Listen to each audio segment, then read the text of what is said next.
আমি সাবধান করব, ঘুমন্ত বাঘকে জাগিয়ে তোলার অযথা চেষ্টা করবেন না, এর পরিণাম কিন্তু ভালো হবে না।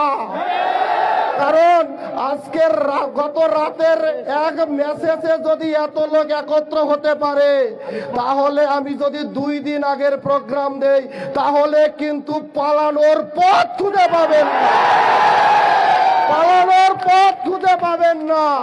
অতএব সাবধান হয়ে যান। ভাই আমার, বন্ধু আমার, মনে রাখো, মুসলমান কোনদিন সংখ্যা দেখে ঘাবড়ায় না।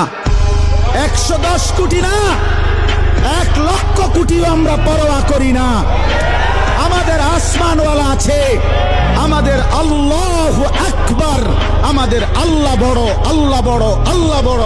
বড় যুবক কে বড়? জোরসে বলো।